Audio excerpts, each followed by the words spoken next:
Apa nih? Kok dari tadi 3 aja, udah masuk ke 3 mulu. Udah Bang, terus Bang kami klik nih. Udah Bang. masuk loh. Ya masuk aja tunggu dulu, belum dimulai kuisnya. Belum. Cepat. Nunggu pesertanya dulu nih, 20 detik lagi, 20 detik lagi. 16:01 dah tuh. Iya, nih kita gara-gara lambat kali mulai. Ya, tuh kan Ustaz udah siap tuh kayaknya. Kami belum siap kuis nih Ustaz. Sebentar ya Ustaz. Masih lagi ngecek. Mohon bersabar Ustaz sekejap. Cek sound. Kedengaran Ustaz. Cek sound. Alhamdulillah. Oke ya, kita mulai ya teman-teman ya.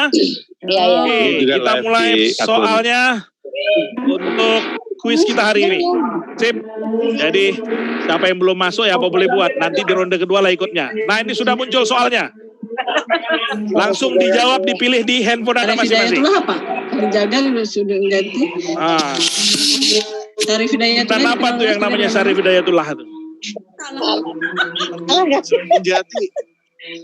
Jaga ya. Gunung Jati. Ayo. Ya dikasih tahu jawabannya yang buat. Betul nggak ini? Sunan Gunung Jati. Betul lah Bang Gia.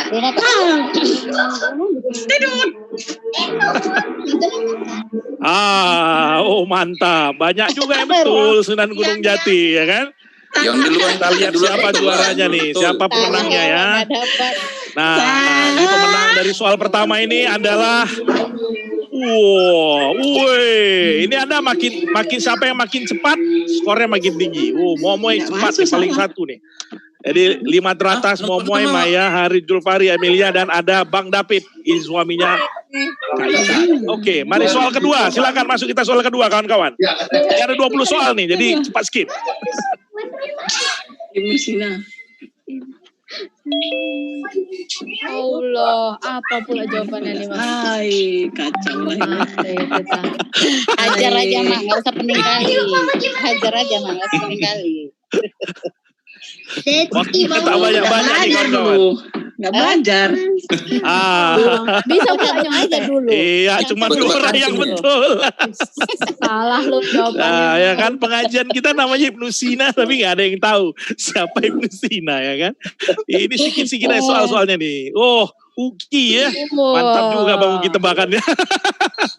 Hebat kancingnya Bang Uki ya. Jadi di atas sekarang Bang Uki nih ya, dengan Pak Syahrin. Nah nih dari timnya UAS kayaknya tadi tuh. Oke, masuk soal ketiga. Kita main cepat aja ya. Ini gampang jawabannya, kalau nggak tahu nanti kacau balau tadi. Tarik Nasution ya. Ketebak pula, salah pula tekan awak. Kalau salah lewat sana dah. Salah tekan. Salah tekan nasib. Salah tekan. Sarip Siregar ya. Ada juga yang Tabarokan lagi. Iya, jadi ini yang banyak skornya. Bang Toga lah cepat, Kak Maya ya. Oke, sudah berubah ini. Alright, kita lanjut masuk ke soal berikutnya. Soal berikutnya. Ada yang meeting room. Makin cepat. Ini soal gampang ini. Soal berapa? Apa itu? Kalau nggak salah. Ayo. Oktober. Oktober. Kalau nggak salah Oktober deh. Iya, kalau nggak salah ya salah, bener. Oktober mah Jiva kali. Ya, Ini bawa gaco lah. Salah Orang yang betul. Ya, oke. Sip lah. Mantap Bang David sama Kak Emil ya. Oke.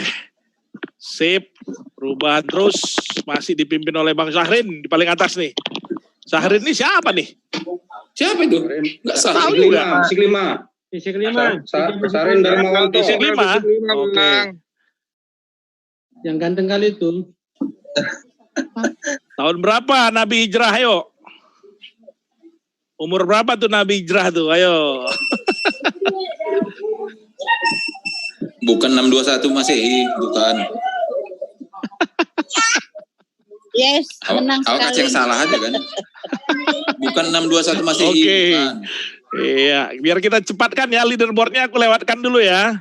Salah Nah, pokoknya nih Bang Hendra ini paling cepat tadi. Oke, sip. Masuk soal berikutnya.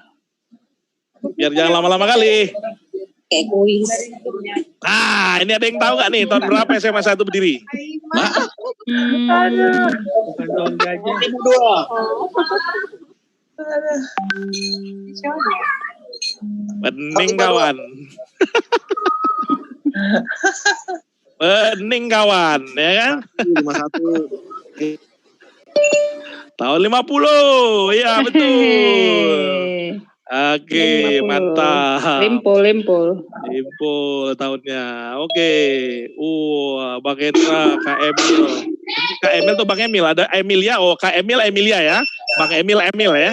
Oke. Sip. Jadi paling atas sekarang Puan Emil nih sama Bang Uki bersaing. Oke, mantap. Oke. Soal berikutnya. Ya, sedap. Nah, apa nama asli kota Madinah? Sebelum digantikan setelah Hijrah Rasul. Yasrib.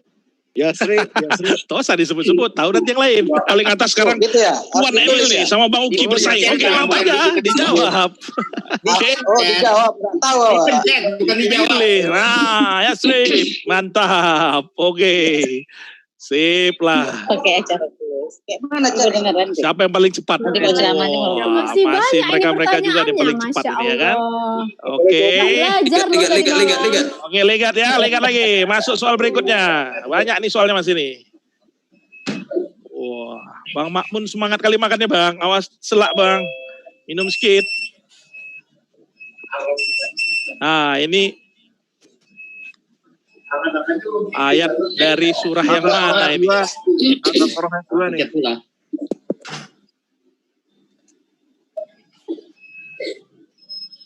Oh, banyak juga yang tahu. Bagus. Paten. Bersalahan awak, Bah. Dalikal kitabu la raiba fihi hudal lil muttaqin. Itu dia bunyinya, Bang. Sedikit aja itu ingatnya. Oh, Emil masih paling atas. Oh, Bang Masih banyak Sahri. ini soalnya, Masya Allah. Banyak ini soalnya nih. Nggak bisa ngopek ya, Rin. Nggak bisa ngopek loh, susah. Yuk, loh. maju. Beliau pernah kalah perang sekali. Perang apa tuh? Menti.com. Enggak, ini menti.com. Kan masuk dulu. Iya. Siapa yang menganotasi? Oke, Paten. Banyak juga yang tahu. Salah Bagus. lagi awak. Kan ada Salah lagi, Pak. Dek. Mana lampu Mbak yang kecil itu? Oke, Bang Hendra mengejar, Bang Hari mengejar. Siap, mantap. Menti.com. Oke. Biarlah mereka lama. Kita sudah. Menti.com.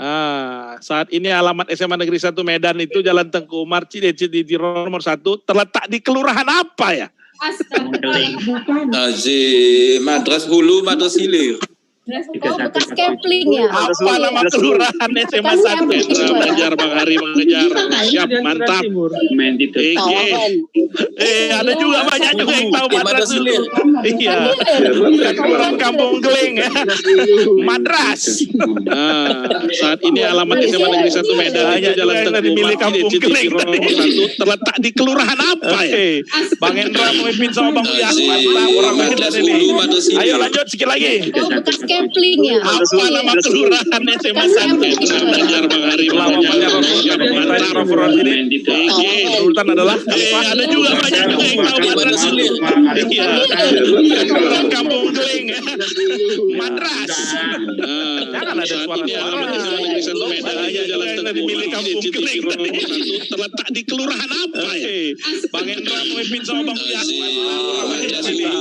Ayo lanjut sedikit lagi. Bekas Kepling ya. Apa nama kelurahan SMA 1?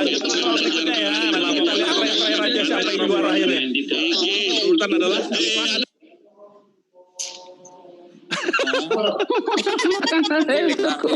Ingat kahen ya gue kan. kalau nggak ngerti juga bingung aku dah nih. Ingat aku kahen ya kan Bang. Bitum Jangan tunggu kan kahen. kayak ini gitu. Awak nengok-nengok aja lah bisanya. Kalau ada yang salah, hajab. Ada juga yang salah Melayu gitu. Ngamuk orang Mandailing ini. Melayu itu nanas paci. Oke. Ayo lanjut ya. Berapa lagi sih? Hanya 20 soalnya, makanya lama kali tadi kita mulainya. Raden Said itu Sunan apa tuh? Astaga. Aku asal biar cepat siap weh. Kali jaga. Biar cepat pulang. Biar cepat pulang. Lebih pulang loh. Halo Mak Ino. Mana Mak itu? Dan tadi nggak nampak. Kula. Betul loh aku. Salah, Kula jaga yang benar. Iya, salah aku. Oke, kita lanjut ya pertanyaan berikutnya. Dan nunggu start nih.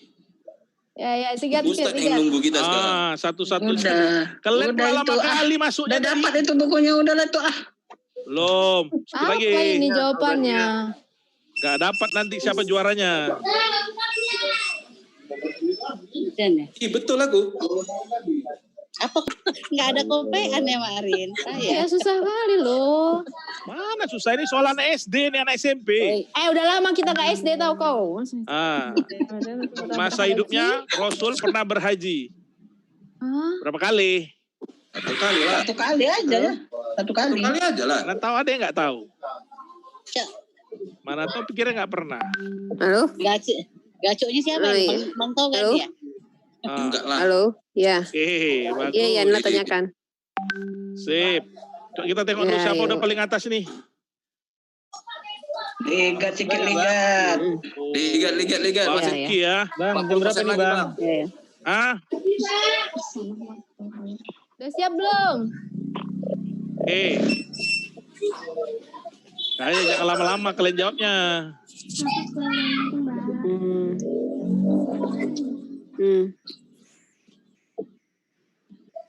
Apa nama Imam Syafi'i? Pokoknya nomor ayah ini kan. Iya. Tahu gitu kan belajar kami. Jadi udah 2 kali isi 20.000 ya. Dek tahu nih Bang Adek nih. Nila Anmut. Balik dulu Anda salah. Ya, aturannya nambah 2 kali 2 lagi. minggu. Seminggu. Kalau nggak dihabiskan nggak tahu juaranya. Ya, bentar ya. Siapa Soalnya nama kepala orangnya sekolah lagi SMA 1 yang pertama? Mana awak tahu ya kan? Nah, ya. Belum masuk Ya. Belum lahir pun. Bapak aku lah, aku tanya dulu lah ya. Tanya dulu bapak aku ya. Lama kali nanya bapak Murin. Makanya kita pun belum lahir. Hanya 4 orang yang betul. Betul aku. Rendang namanya. Betul aku. Saudaramu ya Dan. Pokoknya dia nomor 1. Dani Klokom loh. Ada nama si Dani Dani. apal dia. Dani loh. Saudara. Oke. Masuk dia. Masuk dia. Masuk Terakhir. Aku punya udah matiin, Ri.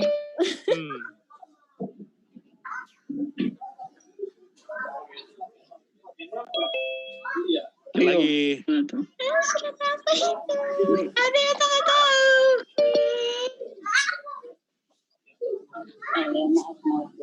Viva. Rasa salah ya. Bukan Abah Koro. Kesalahan awak jawabnya. Ya. Nggak khatam apa? Udah khatam pun tapi tak tahu. Lanjut. Sikit lagi, ayo. Cepat. Hari jadi Kota Medan tanggal berapa? Ayo orang Medan. Jangan sampai nggak tahu. Tanggalnya udah kusamakan tuh 1 Juli. Tahunnya aja kalian pilih. Makin pening kami kayak gini Bang. 400 ya. Udah berapa ulang tahunnya? Udah berapa ratus ulang tahunnya tuh? Udah lama nggak ujian loh. Tanya si Uya. Berasap kepala kami nih Bang, tanggung jawab. Banyak tahu juga orang Medan. Paten. Betul Kopi loh. kami belum datang. Oke, satu lagi. Very last one. This is the very last one. Sorry. Apa itu?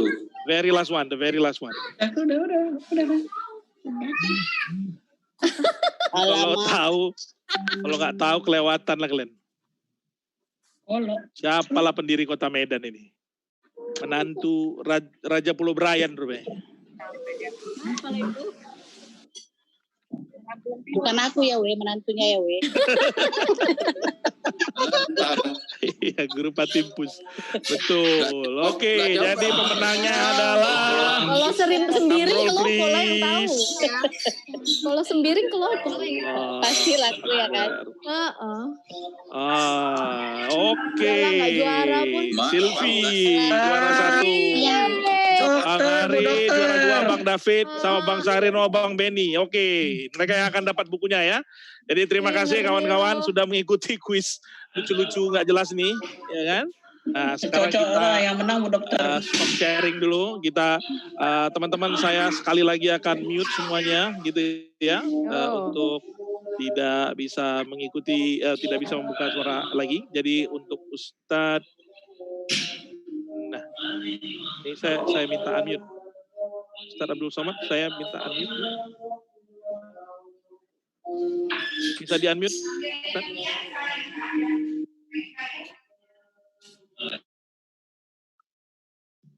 Tes. Assalamualaikum. Sudah Ustaz. Waalaikumsalam warahmatullahi wabarakatuh.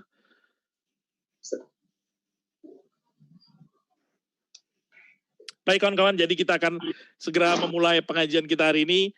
Mari kita sambut Ustadz kita yang mulia, Ustadz Abdul Somad. Assalamualaikum Ustadz. Waalaikumsalam warahmatullahi wabarakatuh. Mohon maaf Ustadz menunggu, kami tadi terlambat memulainya Ustadz. Barakallah. Ya Ustadz. Jadi karena waktu sangat terbatas juga Ustadz, kita cuma ada 1 jam tapi kurang udah ini. Jadi dipersilakan Ustadz memulai. Bismillahirrahmanirrahim. Assalamualaikum warahmatullahi wabarakatuh. Alhamdulillahirabbil alamin wassalatu wassalamu ala asyrafil anbiya wal mursalin wa ala alihi wa sahbihi wa man tabi'ahu ila yaumiddin. Rabbi shrah li sadri wa yassir li amri wahlul 'uqdatam min lisani yafqahu qawli. Yang saya hormati alumni SMA 1 Medan angkatan 92 pada pengajian akbar Ibnu Sina. Temanya tuntunan Rasulullah SAW untuk umatnya ketika tertimpa musibah. Yang pertama, A'udzubillahi minasyaitonirrajim. Ahasiban nasu ayyutraku ayyaqulu amanna wa hum la yuftanun. Apakah manusia itu menyangka dia dibiarkan begitu saja berkata aku beriman padahal dia belum diuji? Jadi itu dulu yang ditanamkan dalam diri kita, bahwa ujian apapun yang datang, sekuat apapun cobaan, sedahsyat apapun musibah, itu adalah konsekuensi bagian dari keimanan. Maka tidak bisa dikatakan kalau sudah asyhadu alla ilaha illallah wa asyhadu anna muhammadar rasulullah, seolah-olah kita sedang berkata ujilah aku. Itu buah dari ujian. Semakin besar level keimanan, semakin besar ujian. Ujian skripsi S1, ujian tesis S2, ujian disertasi S3, ujian profesor dengan karya ilmiah dan lain sebagainya. Maka kata Nabi SAW, orang yang paling berat ujiannya rasul-rasul. Habis itu nabi-nabi, setelah itu wali-wali Allah, setelah itu manusia biasa, setelah itu maka kita ketika datang dia yakini itu adalah buah dari keimanan. Ini yang pertama. Yang kedua, wala nabluwannakum bi syai'im minal khauf. Kamu kata Allah Ta'ala pasti akan aku uji. Yang pertama ujiannya takut. Takut miskin, takut susah, takut melarat, takut sakit, takut mati, takut rugi, takut kebakaran, takut pensiun, takut tak makan. Walju, lapar, kekurangan harta. Wa naqsim minal amwal, bangkrut, rugi, kebakaran, hilang, tumpur. Wal anfus, sakit, mati. Was samarat, masa paceklik, kurang hujan, tanaman tak tumbuh. Wa basyiris sabirin, berikan kabar gembira kepada orang yang sabar. Alladzina idza asabathum musibah, ketika musibah itu datang, qalu, mereka berkata, innalillahi wa inna ilaihi raji'un. Semuanya dari Allah, semua akan kembali kepada Allah. Karena itu bukan punya kita. Dia hanya titipkan ke kita sementara, habis itu diambil, maka mesti kita terima apa yang dia berikan. Yang pertama, bahwa ujian cobaan itu bagian dari keimanan. Yang kedua, pasti Allah berikan ujian. Yang ketiga, bahwa ujian yang datang itu ada kalanya dia untuk menghilangkan dosa-dosa kita. La yusibul mu'min min nasabin wala wasabin wala saqamin wala syaukin yastaquha. Duri yang menusuk tapak kaki sekalipun, maka itu cara Allah untuk menghapus silap salah dosa kita. Makanya kita husnuzon kepada Allah. Datang sakit, datang kebakaran, datang kehilangan, datang kematian, datang luka, datang risau, gundah gulana. Sebetulnya itu cara Allah untuk menghilangkan, menghapuskan, memaafkan dosa-dosa kita. Kalau ada di antara kita berpikir, saya sudah taubat, sudah hijrah, sudah sholat, kenapa masih ada lagi dia? Dosa kita di masa lalu. Hatta tamshi 'alal ardi makan alaihi khati'ah. Sampai orang itu berjalan di atas muka bumi ini bersih, tak ada dosanya. Begitu kalau Allah sayang kepada hamba, dibersihkannya di dunia. Lalu kemudian kalau orang itu sudah bersih, tetap juga ada ujian. Apa sebenarnya yang diinginkan Allah dari orang itu? Saya heran saya menengok dia ini Pak Ustadz. Dari sekolah dulu yang sudah baik, orangnya sopan, jujur. Kenapa sampai sekarang sakit-sakitan? Kenapa hidupnya begitu? Sesungguhnya ada yang diinginkan Allah dari dia. Pahalanya lebih besar daripada haji mabrur, lebih besar daripada jihad fisabilillah, lebih besar daripada membangun masjid, yaitu pahala sabar. Karena pahala sabar itu balasannya tak disebutkan Allah. Dia ingin menjadi surprise. Innama yuwaffas sabiruna ajrahum bighairi hisab. Allah akan berikan balasan pada orang yang sabar itu bighairi hisab. Tidak ada hitungannya, unlimited, tak bisa dikira dengan hitung-hitungan manusia. Oleh sebab itu saya bicara tentang musibah secara umum. Adapun yang terkait dengan musibah yang sedang kita hadapi global, satu dunia menghadapinya, sepanjang sejarah umat Islam, baru tahun 1441 inilah sholat Idul Fitri di rumah masing-masing. Bahkan mungkin ada yang tidak sholat Idul Fitri. Kenapa? Karena serentak. Memang dulu pernah ada wabah di Spanyol, di tempat kita tak sampai. Ada wabah di Afrika. Ada wabah di Amerika, Venezuela. Pernah juga wabah di Mesir. Sampai penduduk Mesir itu meninggal 17,5 juta. Yang tinggal 2,5 juta. 20 juta penduduk Mesir, 17,5 juta mati. Tinggal 2,5 juta. Begitu kata Syekh Ali Jum'ah. Tapi tak sampai ke kita. Tapi sekarang wabah itu sampai kemana-mana.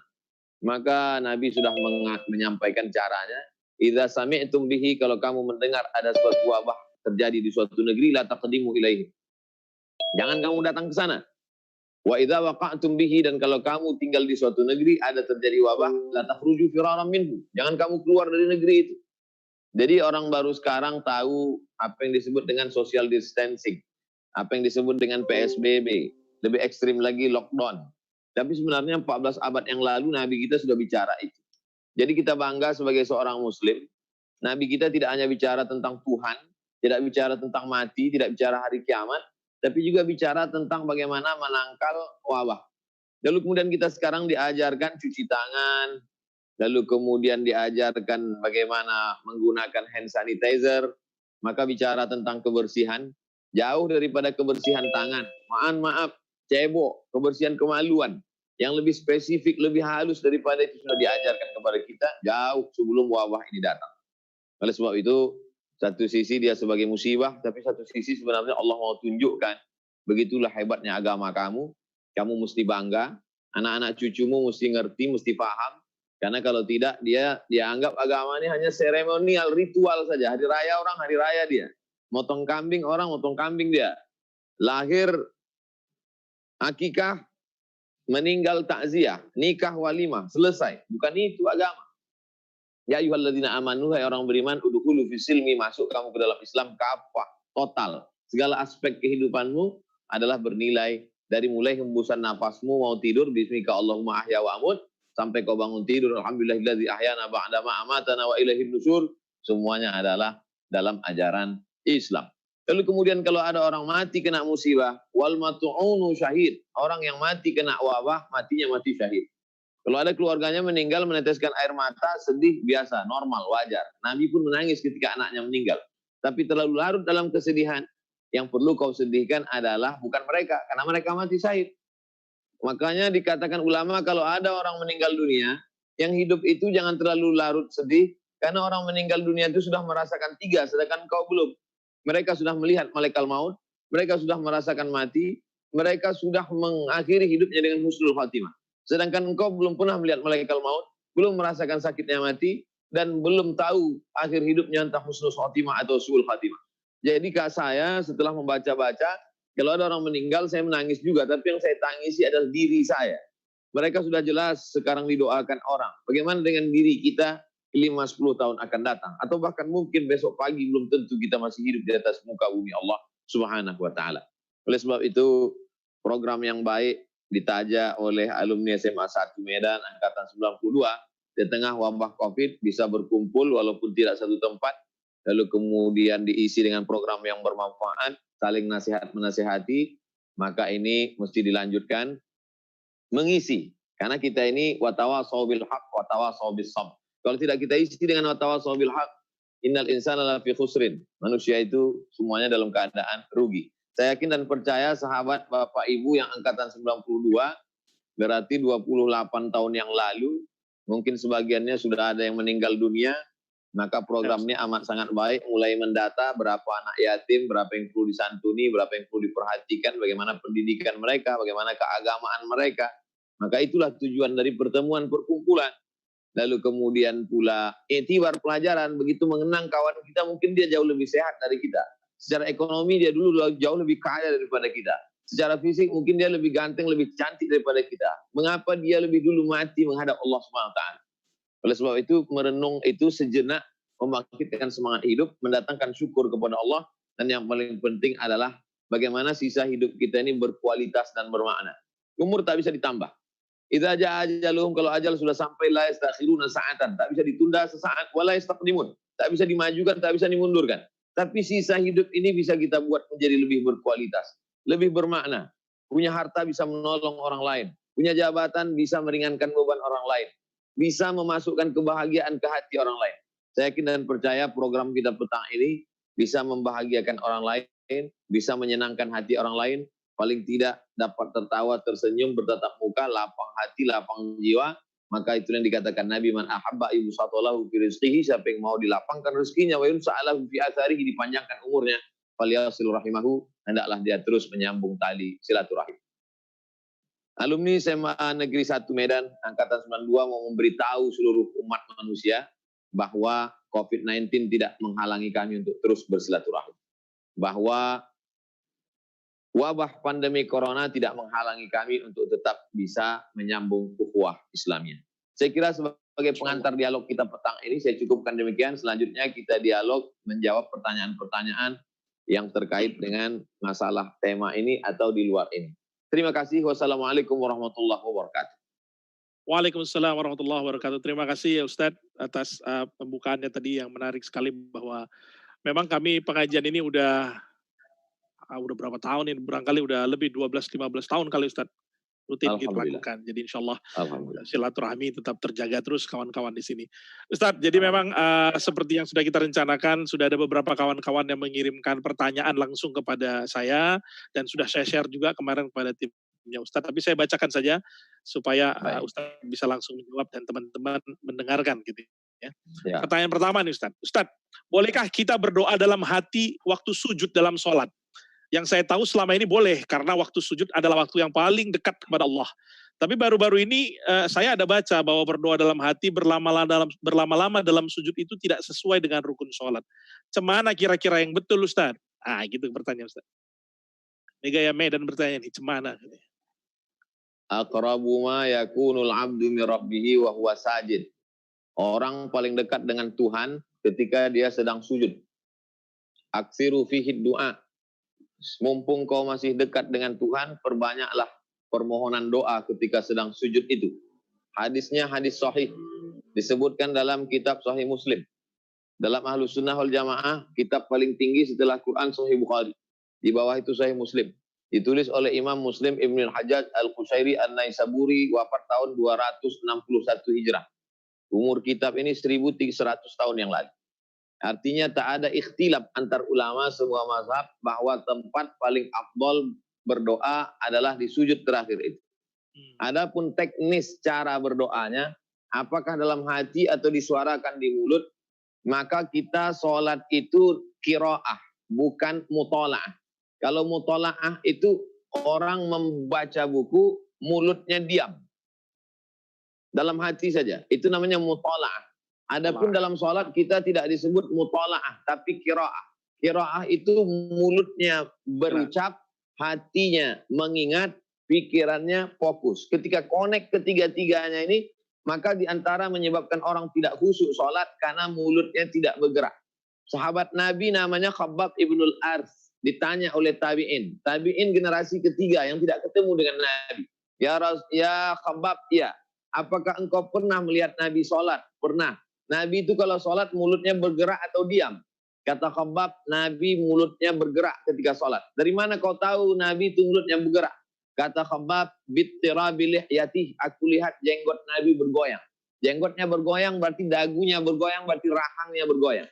Kalau begitu dalam sholat zuhur, sholat asar, itu kita baca.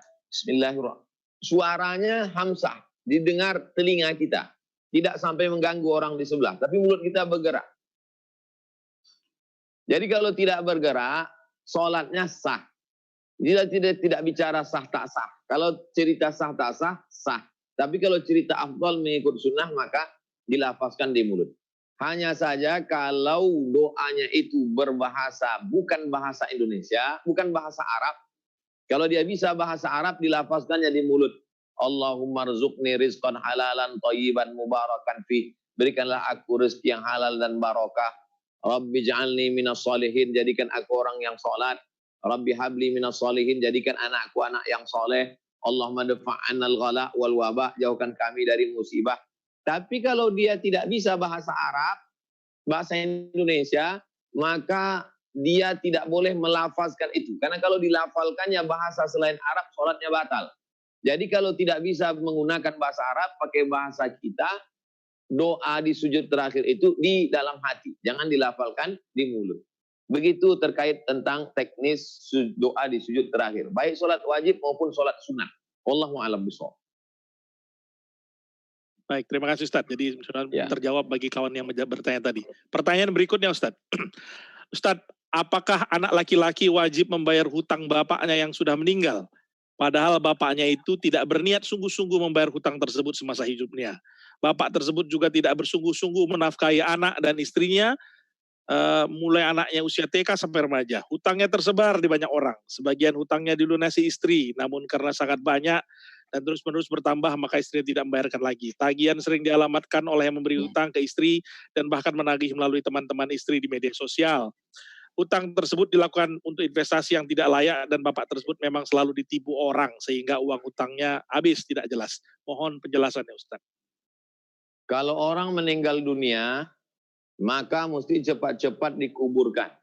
Karena orang meninggal itu kalau dia jahat, maka kamu segera membuang beban dari pundakmu.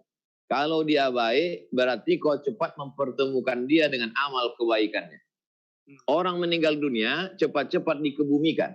Kalau dia jahat, berarti kau cepat melepaskan beban di pundakmu. Kalau dia baik, berarti cepat kau pertemukan dia dengan kebaikannya. Jangan lama-lama ditahan. Yang kedua, orang meninggal itu disegerakan membagi harta warisannya. Supaya anak-anak istrinya tidak makan haram. Karena begitu orang meninggal dunia hari ini, rumah kosnya, tanahnya, kebunnya, itu harta itu sudah berpindah ke ahli waris. Nanti anak-anak menantu cucu ini bisa makan haram karena hartanya masih musyarakah, harta berkongsi. Maka segera dibagi. Sebelum harta dibagi, mesti dilakukan dua. Min ba'di wasiyatin, keluarkan wasiat, yusi biha audain, dan keluarkan bayar utang. Jadi kalau ada orang meninggal, dulu dia ada berpesan nanti ruko yang ada di situ kuserahkan untuk fakir miskin biaya operasional panti yatim. Maka itu mesti dikeluarkan dulu. Syaratnya tidak boleh lebih dari 1/3 total harta. Jadi kalau hartanya 1 miliar, harga ruko itu 500 juta, maka yang mesti dikeluarkan hanya 333. Adapun kelebihannya itu tidak boleh karena itu harta milik ahli waris. Yang pertama keluarkan wasiat. Setelah keluar wasiat bayarkan hutang. Lalu kemudian dihitung berapa hutang-hutangnya, keluarkan bayar. Jadi hutang si almarhum wajib dibayar dari tirkah. Tirkah itu harta yang ditinggalkannya. Setelah harta yang ditinggalkannya habis semua membayar hutang, apakah anaknya, istrinya wajib membayarkan hutang sisa almarhum? Tidak wajib. Tidak ada dalil mewajibkan anak membayar hutang almarhum ayahnya dari duitnya sendiri. Tidak ada. Yang wajib itu dibayarkan dari tirkah harta warisannya.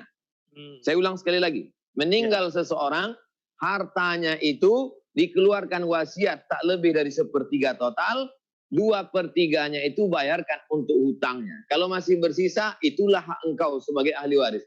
Kalau tidak tersisa, maka tidak ada kewajiban bagi anaknya atau istrinya untuk membayar hutang almarhum dari uang mereka sendiri. Adapun ustadz yang mengatakan bayarkanlah karena ruhnya masih tergantung antara langit dan bumi, kasihan sama dia. Itu bukan kewajiban, tapi hanya sekedar fadilah, keutamaan, membalas budi, membalas kebaikan, tapi tidak wajib. Yang wajib itu dibayarkan dari tirkah harta peninggalan warisan almarhum. Demikian, wallahu a'lam bishawab. Wallahu a'lam. Baik, terima kasih Ustadz. Jadi tidak ada kewajiban bagi harta pribadi si anak untuk membayar. Bayarnya Tidak dari ada harta kewajiban. waris. Baik. Pertanyaan berikutnya Ustadz. Ustadz, kenapa kita susah sekali untuk mengamalkan sabar dan ikhlas ya Ustadz pada saat kita mendapatkan musibah? Kita sudah pasrah nih untuk menerima qadarullah kita. Tetapi pada saat kita berserah muncul bayangan kekhawatiran pada diri kita. Gimana cara kita bisa bersabar dan ikhlas Ustadz? Setelah semua orang masuk ke dalam surga, lalu Tuhan bertanya, "Maza turidun? Mau apa lagi kalian?" Semua udah dapat, udah. Jannatin tajri min tahtihal anhar. Taman-taman mengalir, surga-surga di bawahnya, kebun-kebun yang indah, makanan-makanan, semua sudah dapat. Maza turidun? Apa lagi yang kalian mau, wahai penghuni surga? Penghuni surga berkata, ridhoka. Ada satu yang kami belum dapat, ya Allah. Apa itu ridhoka? Ridhom. Ternyata orang yang sudah masuk surga belum tentu dapat ridho Allah. Apa syarat untuk mendapatkan ridho Allah? Syaratnya, orang mendapatkan ridho Allah kalau dia ridho menerima ujian Allah Ta'ala. Makanya doa kita, Allahumma inna nas'aluka ridhoka wal jannah. Minta ridho Allah dulu baru surga. Karena orang yang dapat surga belum tentu dapat ridho. Tapi orang yang dapat ridho pasti dapat surga. Karena Allah kalau sudah dia ridho itu bahasa kitanya senang hati. Kalau Allah sudah senang hati menengok kita, maka semua dia kasihkan. Macam ibu lah. Ibu kalau sudah senang hati menengok bapak, ambillah abang semua. Asal jangan abang berbini sekali lagi. Kalau sudah ridho, kalau sudah senang hati orang, maka semua akan dia kasih. Apakah Ustadz Somad tahu kalau Ustadz diridhoi Allah atau tidak diridhoi Allah? Saya tak tahu sholat saya diterima atau tidak. Saya tak tahu puasa saya kemarin diterima atau tidak. Tapi saya tahu bahwa saya diridhoi Allah atau tidak. Dari mana Ustadz tahu? Ketika aku ridho menerima takdir Allah, saat itulah Allah ridho melihat aku. Itu bukan ucapan saya. Saya kutip dari kitab, judulnya ditulis oleh Imam Ar-Risalah Al-Qushairiyah, Imam Abdul Qasim Abdul Karim Al-Qushairi. Aku tahu kapan Allah ridho kepadaku. Loh, kok bisa tahu? Ketika aku ridho menerima takdir Allah, saat itulah Allah sedang ridho kepadaku. Jadi kalau dikatakan kenapa berat? Karena dia puncak tertinggi. Ikhlas di bawah, qanaah di bawah, tawakal di bawah. Puncak daripada amal adalah ketika ridho. Makanya nabi-nabi itu ujiannya ridho. Anak mati, kulit berulat, kebun hancur, habis semuanya, orang benci. Nabi Ayub alaihissalam, ada dia mengeluh pada Allah? Tak ada. Tapi akhirnya dia berdoa juga Pak Ustaz. Coba tengok isi doanya.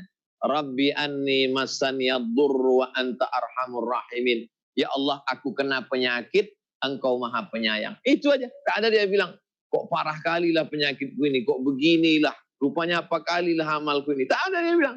Dia cuma bilang, Rabbi anni massaniyaddur, aku sakit ya Allah. Wa anta arhamur rahimin, kau maha penyayang di antara yang penyayang. Berdakwah ke suatu kampung, semua orang di kampung itu mengusir. Akhirnya pergilah dia. Lalu kemudian sampai di tengah lautan diundi. Diundi di tengah laut, nama dia terus yang keluar, dicampakkan orang karena kapal mau tenggelam. Masuk, ditelan ikan, perut ikan.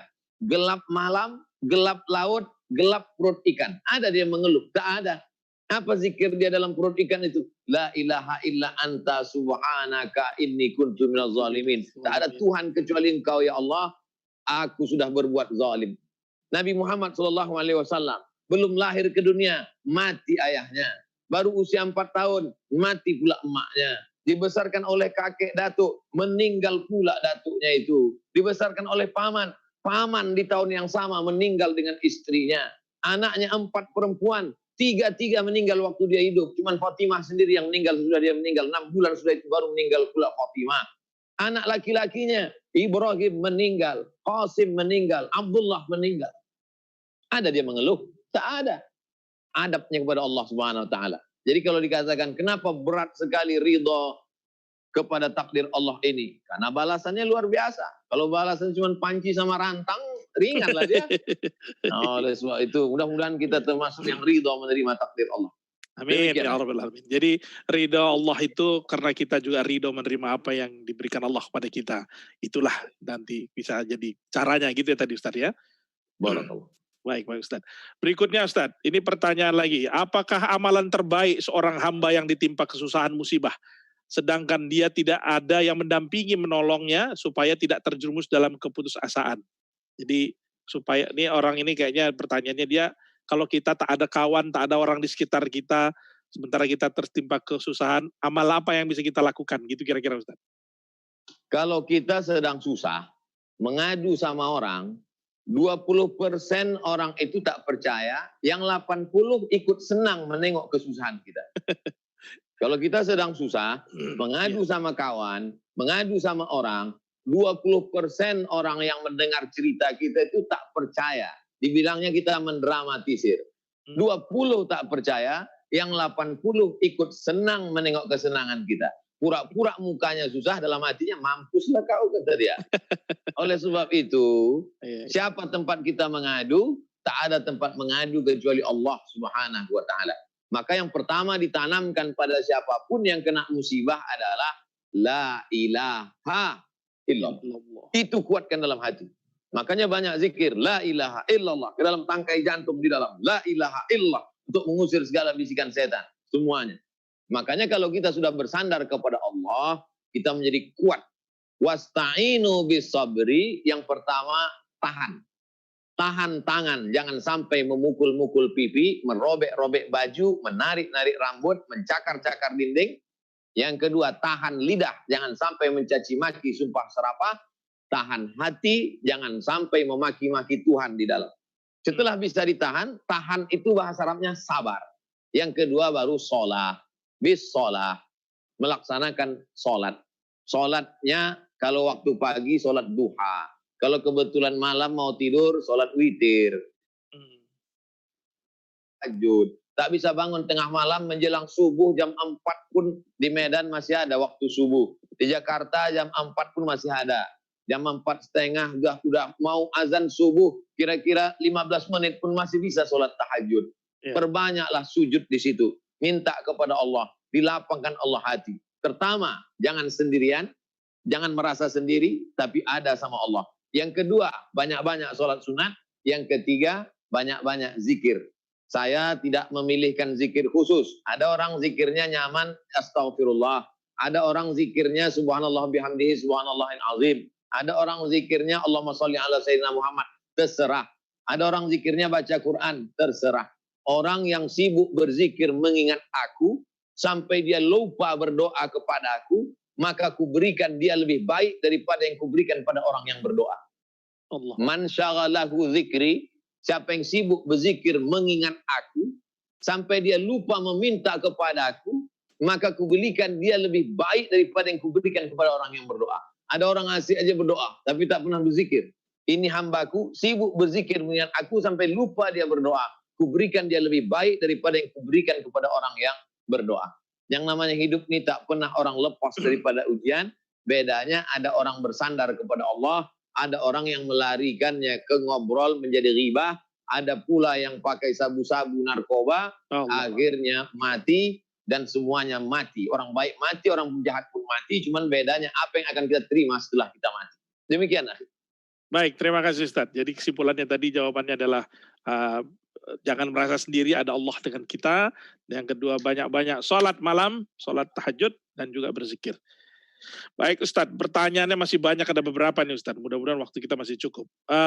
Berikutnya, ini pertanyaan begini. Ustadz, apa benar seorang suami itu menanggung dosa-dosa istrinya? Bukankah setiap manusia itu akan mempertanggungjawabkan dirinya sendiri di akhirat kelak? Ini memang bagus nih pertanyaan Ustadz. Bengkak juga awak jadi laki-laki menanggung dosa bini, Pak. Wala taziru waziratun wizra ukhra. Orang tak memikul dosa orang lain. Dalam Islam tak ada dosa warisan kita memikul dosa kakek kita. Apa salah kita? Di mana letak keadilan Tuhan? Ya pikul masing-masing. Mikul dosa kita aja tak terpikul-pikul, mau mikul dosa orang pula. Wala taziru waziratu wizra ukhra. Kita tak bisa memikul dosa orang lain. Tapi ada kesalahan kita. Bukan kesalahan dia, kesalahan kita. Contoh, kita punya anak. Anak itu kita punya kewajiban mendidik dia. Tak kita didik dia masuk TK Al-Quran. Tak kita masukkan dia ke pondok tahfiz Quran. Tak tahu dia halal haram. Hantam kromo bantai saja riba sude. Habis itu mati kita. Maka mengalir dosanya ke kita gara-gara kita tidak menunaikan kewajiban kita kepada dia. Hukum asalnya tak ada dosa dia mengalir ke kita. Sudah kita masukkan dia ke pesantren, Islamic boarding school, sekolah full day, tahfiz Quran, nasihat bebuih mulut kita ngasih tahu, jangan kau makan haram nak, jangan kau berzina nak, jangan kau pacaran nak, kau kerja. Sudah kita kasih tahu, mati kita, buat salah juga dia, dosa masing-masing. Lana a'maluna walakum a'malukum, dosa kau tanggung, dosaku ku tanggung. Karena kita tidak salah lagi. Tapi kalau kita tidak mendidik dia, dosa tidak mendidik itu yang kita dapatkan. Begitu juga terkait dengan istri. Istri bukan urusan kita Pak Ustadz, kan urusan bapaknya. Setelah kau akad nikah, berpindahlah. Itu makanya calon mertuamu itu kan dipegangnya tuan tanganmu itu tuh. Hai Fulan, ya Pak. Itu gue pikir Pak sembarangan aja tuh dia pegang. Itu dia tanya, hai Fulan, supaya kita sadar, nih mau berpindah nih, mau transfer ini. Jangan bayangkan transfer kos-kosan sama mobilnya, bukan. Yang mau kita pindah itu adalah tanggung jawabnya. Makanya sejak saat itu kau sebagai laki-laki pemuda, sebelumnya sholatmu saja yang kau pentingkan. Sebelumnya asal tertutup pusatmu sama lututmu selesai. Tapi setelah ada satu gerbong di belakangmu, maka sejak itu kau punya tanggung jawab. Mana bunyi hadisnya? Kullukum ra'in, setiap kamu adalah pemimpin, wa kullukum mas'ulun ar-ra'iyati. Kau akan ditanya tentang segala yang dilakukan oleh orang yang di bawah kuasamu. Tentang roknya kenapa pendek, kenapa tak menutup aurat, kenapa lipstiknya 2 inci, kenapa dia keluar rumah bercerita kadang beli kangkung 1 ikat bicaranya sampai 1,5 jam. Kenapa dia ikut arisan riba, kenapa begini, kenapa begini. Oleh sebab itu maka laki-laki ini mesti dia ikut kursus perkahwinan kata orang Malaysia supaya tahu apa kewajiban dia. Laki-laki itu dikasih harta warisan banyak bukan karena Islam diskriminatif pada perempuan, karena laki-laki memberi mahar, laki-laki menanggung biaya nikah, laki-laki bertanggung jawab 2 kali lipat. Ar-rijalu qawwamuna 'alan nisa. Itulah maka laki-laki diberikan warisan banyak supaya dia berwibawa, supaya dia dihormati, supaya dia disegani. Oleh sebab itu maka laki-laki 5 tanggung jawabnya. Mengasih makan, memberi pakaian, tempat tinggal, pendidikan, perhatian. Tapi jangan gara-gara ini laki-laki ini jadi takut. Ini banyak laki-laki sekarang takut jadi laki-laki, jadi bencong semua. Na'udzubillah. Oleh sebab itu kita didik saja dia menjadi laki-laki yang bertanggung jawab. Demikian akhi. Baik Ustaz, jadi sekali lagi tidak ada tanggung jawab kita lagi kalau sudah kita nasihati, sudah kita sampaikan, sudah kita didik, kalau dia masih salah juga, dosa dia, gitu ya. Tapi kalau mau lepas tanggung jawab nampaknya. Enggak, kalau sudah kita didik, jangan. Bukan mau lepas Ustaz. Pokoknya kita didik aja. Ditekankan bahwa kami sudah mendidik kalian, panjangkan jilbab, ikut pengajian, jelaskan begini, biar jangan nampak kali kalian. Kan? Jangan nampak kali. Nampak apanya itu sedikit ya kan Ustaz. Baik Ustaz. Lanjutan sedikit tentang ini Ustaz. Jadi ini ada kaitannya pertanyaan berikutnya. Ini pertanyaannya bunyinya begini. Yang mulia Ustadz UAS yang diberkati Allah. Saya ingin mendengar pendapat Ustadz tentang hal ini. Tahun 30-an hingga tahun 60-an film-film barat Hollywood melazimkan adegan ciuman alias pacaran. Akibatnya tahun 80-an remaja dunia termasuk Indonesia lazim melakukan pacaran. Tahun 70-an hingga 90-an film barat melazimkan adegan ranjang alias seks bebas. Akibatnya remaja tahun 2000-an lazim melakukan seks bebas. Tahun 2000-an sampai sekarang ini film-film barat melazimkan adegan LGBT dan dialog ateis terutama dari TV kabel seperti Netflix, HBO dan lain-lain. Kalau melihat pola-pola sejarah di atas, maka dalam 10 tahun dari sekarang remaja kita akan lazim pula melakukan LGBT dan ateis. Macam mana caranya kita mengatasi hal ini? Apakah misalnya memasukkan anak ke dalam pesantren adalah satunya cara untuk menghindari remaja kita dari kelaziman maksiat di atas? Nah, ini pertanyaan kira-kira begitu, Ustaz. Sekitar 5 tahun yang lalu, saya Dewan Juri Musabaqah Tilawatil Quran Provinsi Riau. Satu kamar dengan seorang doktor, dosen senior, tokoh masyarakat agama Islam. Kata beliau, Ustadz Somad, aku punya anak gadis. Setiap hari saya risau. Kalau pergi sekolah dalam hati saya selalu berkecamuk. Jangan-jangan dia cabut ke mall. Jangan-jangan jilbabnya dibuka. Jangan-jangan dia dibawa jalan-jalan sama pacarnya. Jangan-jangan selalulah berkecamuk. Tapi sekarang hati saya tenang Pak Ustadz. Kenapa Pak Dokter tenang? Karena anakku itu sudah kumasukkan ke pesantren. Benteng terakhir umat Islam sekarang adalah pesantren. Di kota besar, Medan, Bandung, Surabaya, Jakarta mungkin tidak bisa pesantren, maka paling tidak full day. Pagi mau berangkat kerja, titipkan dia di sekolah jam 8. Nanti sore jam 4 pulang, hampir singgah jam 5. Pulang ke rumah, sholat maghrib. Dari maghrib ke isya mengaji baca Quran. Habis isya ngobrol-ngobrol, hiburan, tidur, capek, lelah, buat PR. Besok begitu lagi. Sehingga dibuat seminim-minim kecil ada pintu celah berbuat dosa dan maksiat. Anak-anak ini seperti bibit pohon kayu. Dia tak bisa langsung ditanam di tengah hutan. Mati dia dipijak gajah. Maka biarkan dia dulu menjadi pokok yang besar. Sementara dia jadi pokok besar, simpan di polybag dulu.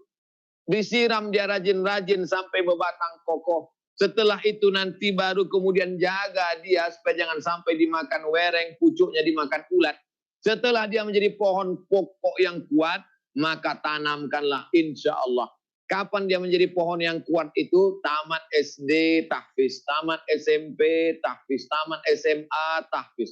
Paling tidak SMA tahfiz 3 juz, 3 juz, 3 juz. 10 juz ada di kepalanya. 200 hadis ada di kepalanya. Akidah, akhlak, bahasa Arab karena dia sholat pakai bahasa Arab, Quran pakai bahasa Arab, hadis pakai bahasa Arab, akidah akhlak supaya dia benar akidahnya tidak jadi ateis, bahasa Arab modal utama, bahasa Inggris mantap, Perancis oke, bahasa Mandarin bisnis tak masalah, tapi yang ini basic, lalu kemudian di dalamnya ada Quran hadis, lalu dalamnya ada fikih supaya tahu dia mana halal haram, supaya tahu dia apa itu sholat zakat puasa, lalu kemudian yang tak kalah penting adalah bagaimana dia tahu sejarah Islam, sejarah Nabi. Oh, rupanya Islam ini pernah punya masa jaya yang luar biasa pada masa kekhalifahan Bani Umayyah, Bani Abbasiyah, Turki Utsmani. Tahu dia Islam ini pernah naik, lalu kemudian sekarang tentang masa menurun.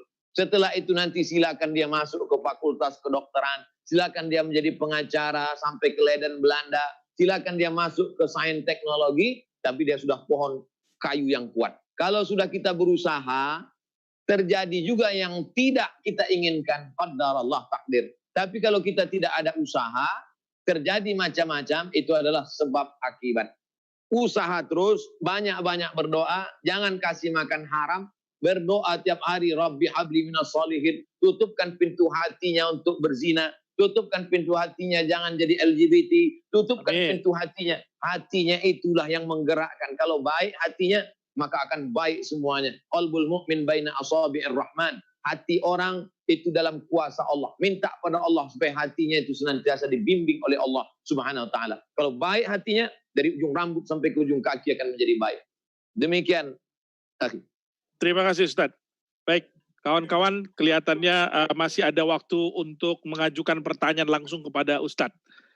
Kita buka floor ya Ustadz ya.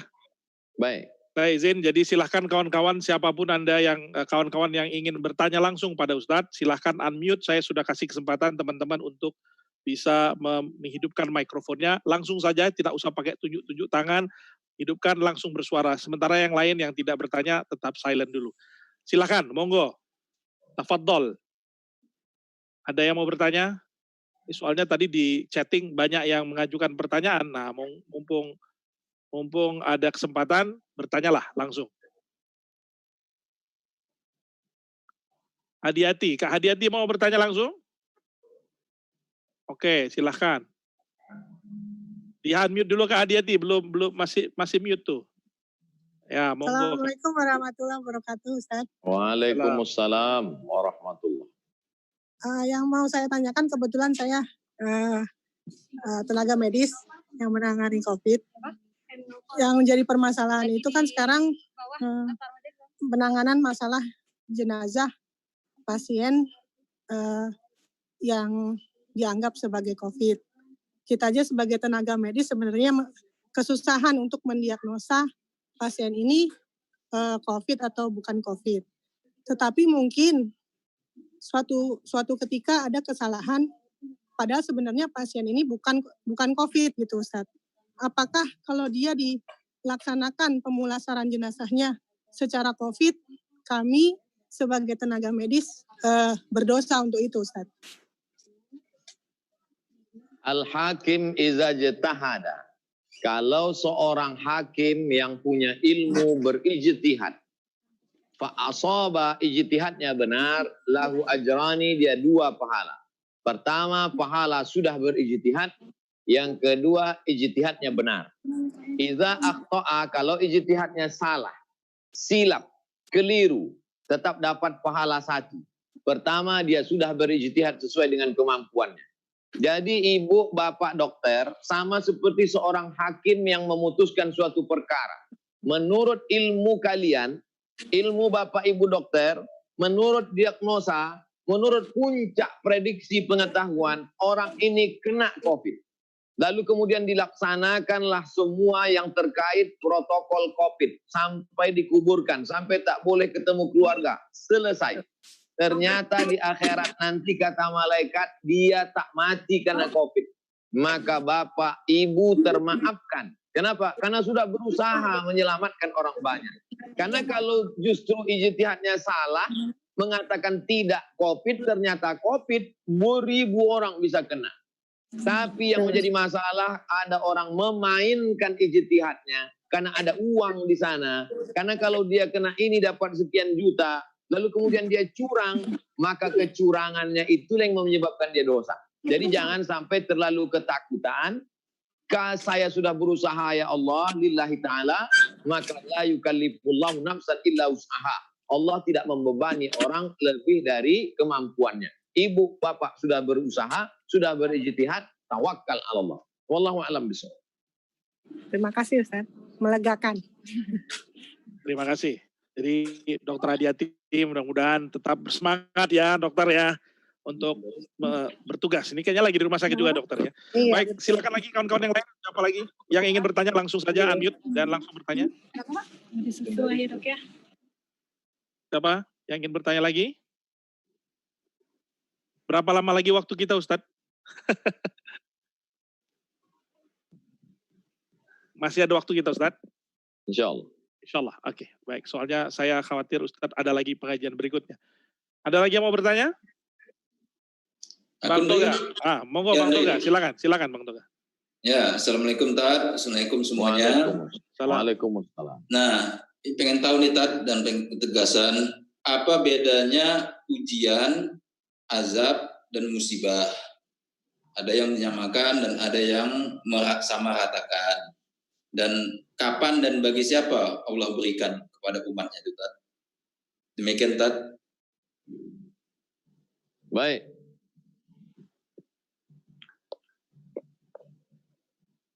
Apa yang dimaksud dengan ujian? Misalnya ada orang sakit. Apakah sakitnya itu ujian, atau sakitnya itu azab, atau sakitnya itu musibah? Bagaimana kita membedakan? Bagaimana membedakan antara yang tiga ini? Kenapa Ustaz tak jelaskan tadi di awal? Ma asaba min musibatin fil ardi. Segala yang terjadi di atas muka bumi. Au fi anfusikum, atau pada dirimu. Yang terjadi di muka bumi. Gunung meletus, naik air laut ke darat, tsunami, gempa bumi. Au fi anfusikum, atau pada dirimu. Sakit. Illa fi kitabin. Semua sudah kami tuliskan di lauhil mahfuz. Min qabli an nabra'aha. Sebelum kami mewujudkanmu dalam bentuk manusia yang nyata di atas muka bumi, sudah kami tuliskan di lauhil mahfuz. Itu yang saya sebut dengan cobaan hidup. Semuanya secara umum disebut dengan cobaan. Nah, setelah kita paham, ayat ini menyebut cobaan. Ma asaba min musibatin. Segala musibah cobaan yang terjadi di muka bumi atau pada dirimu, itu sudah kami tuliskan di lauhil mahfuz sebelum kau wujud di dunia. Kapan dia menjadi azab? Kapan dia menjadi ujian pengangkat derajat? Kalau orang ini dulu banyak buat dosa, maksiat, minum, mabuk, sabu, narkoba. Tiba-tiba sakit dia. Maka sesungguhnya itu adalah azab yang disegerakan di dunia. Supaya di akhirat dia nanti tak dapat lagi. Disegerakan Allah di dunia ini. Hatta tamshi al ardi makanan alaihi qati'ah. Dihapuskan Allah dosa minumnya, dosa mabuknya, dosa zinanya dengan ujian-ujian yang ada, dengan cobaan-cobaan, dengan berbagai macam itu. Kita menyebutnya ujian, kita menyebutnya cobaan. Padahal sebetulnya itu adalah azab bagi dia yang disegerakan di dunia. Lalu kemudian kapan dia menjadi ujian? Ujian itu kan untuk naik derajat. Ujian SMP, ujian SMA, ujian kuliah. Kapan dia menjadi ujian? Orang ini pernah dosa, tapi dosanya kecil-kecil saja. Orangnya baik, orangnya sopan. Tiba-tiba anaknya meninggal, pekerjaannya gagal, bisnisnya bangkrut. Apa itu namanya? Itu bukan menghapus dosanya, karena dosa dia tidak ada. Dosa dia sudah terampuni. Itu adalah ujian diberikan Allah, supaya dia naik derajat ke atas. Kenapa memangnya kalau dia naik ke atas? Apa derajat yang paling tinggi? Derajat paling tinggi adalah derajatnya orang yang sabar. Innama yuwaffas sabiruna ajrahum bighairi hisab. Orang yang paling tinggi derajatnya adalah orang yang lulus sabar, pahalanya bighairi hisab. Tak dapat dihitung. Kalau haji mabrur jelas balasannya sorga. Kalau sedekah jelas balasannya seperti satu biji tumbuh 7 cabang, 1 cabang 100, 700. Tapi kalau yang sabar derajatnya tinggi. Maka kesimpulannya 3.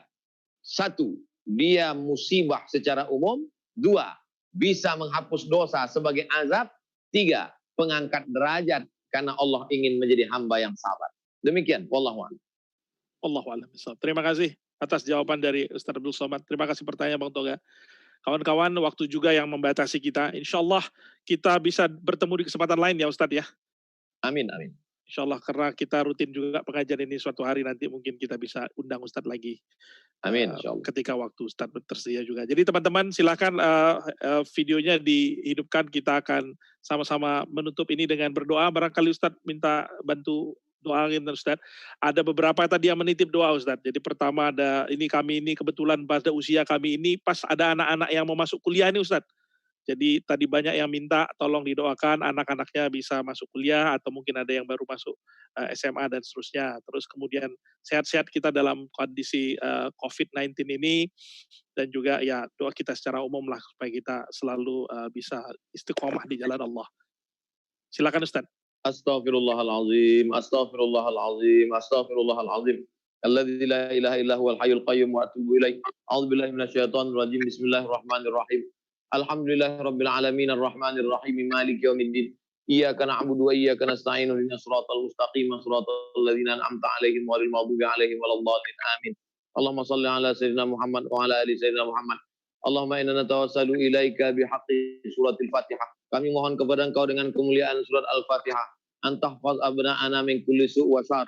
Jaga anak-anak kami dari segala perbuatan maksiat dan dosa ya Allah. Amin. Jaga mereka dari zina, jaga mereka dari narkoba, jaga mereka dari ateis, jaga mereka dari murtad, jaga mereka istiqomah dalam agama ya Allah. Allahumma ja'alhum minan najihin fi dirasatihim.